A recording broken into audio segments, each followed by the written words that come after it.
Welcome to the ARE 5.0 video test prep series. In this video, we'll take an in-depth look at the Practice Management Division. This division focuses on the management of architectural practice, including professional ethics, fiduciary responsibilities, and the regulations governing the practice of architecture. An understanding of business structure, business development, and asset development and protection is fundamental to providing professional architectural services. You'll also explore issues related to pre-contract tasks, including negotiation, human resource management, and consultant development. You'll have 2 hours and 40 minutes to answer 65 questions in this division, which includes sections on business operations, finances, risks and developments of practice, practice-wide delivery of services, and practice methodologies. In the business operations section, you'll focus on the required elements of running a business, such as attention to staffing, regulations, insurance, ethics, and the appropriate standard of care. Let's look at a sample question. An architecture firm has been selected to design a 4-story apartment complex in a neighboring jurisdiction. The office staffing leader is in the process of assigning dedicated architecture staff to the project. Click on the name of the employee in the staff list who is most appropriate to be the project architect and responsible for the overall design and development of the apartment complex.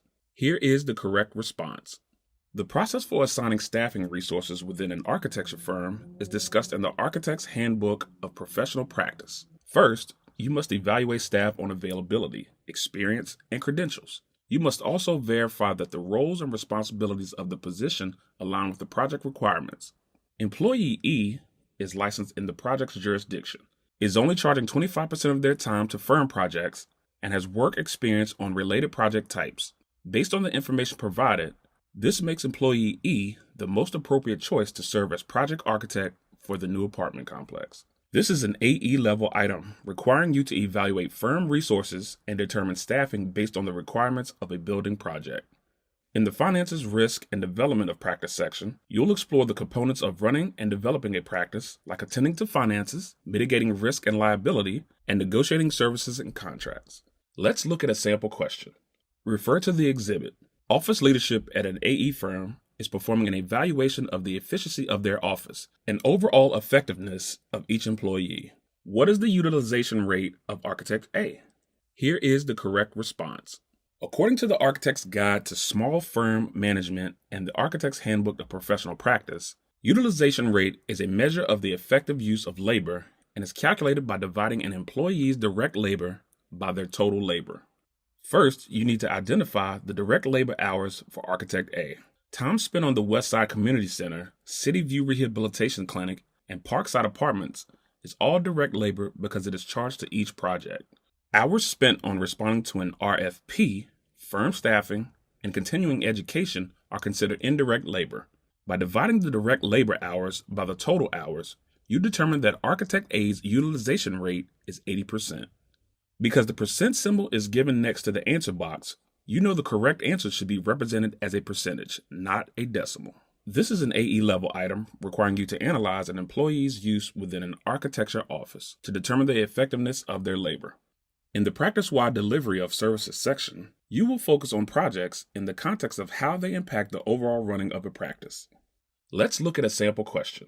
An architecture firm has been awarded the following projects: a community center with a simple program, fixed budget, and the client's desire for contractor competition. A performing arts center with an aggressive schedule and the client's need to know a final construction cost during the design phase. The adaptive reuse of an existing industrial building which contains multiple unknown conditions into studio apartments. Drag the project names from the left into the boxes of the most appropriate delivery method for each project. Here is the correct response. Methods of project delivery and their characteristics are discussed in Professional Practice, a guide to turning designs into buildings, and the Architect's Handbook of Professional Practice. In the design bid build methodology, project cost is a primary driver because contractors submit fixed price bids, allowing the owner to select a contractor at or under the owner's budget.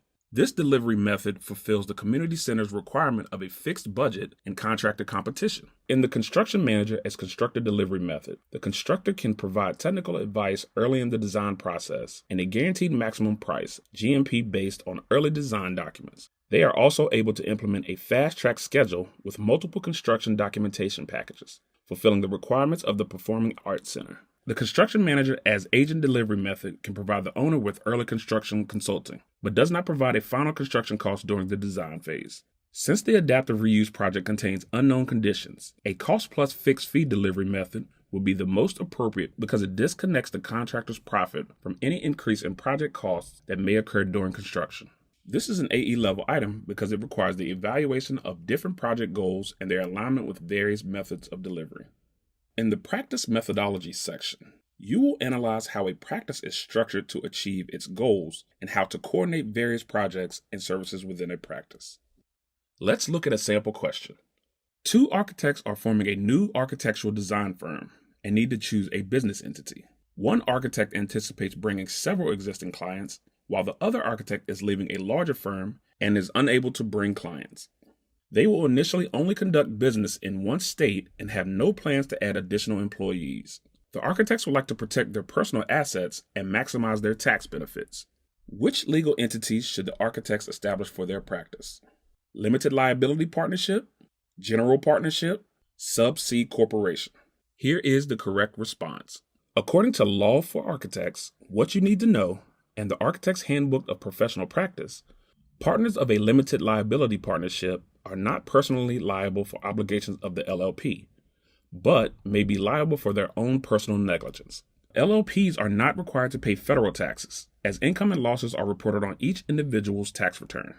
A general partnership provides no liability protection for personal assets. Although sub-C corporations protect stockholders' personal assets, both the corporation and stockholders pay federal taxes. This is an AE level item that requires you to compare and align goals of an architectural practice with business and legal structures. For more information about the Practice Management Division, refer to the ARE guidelines. Comments? Questions? Let us know.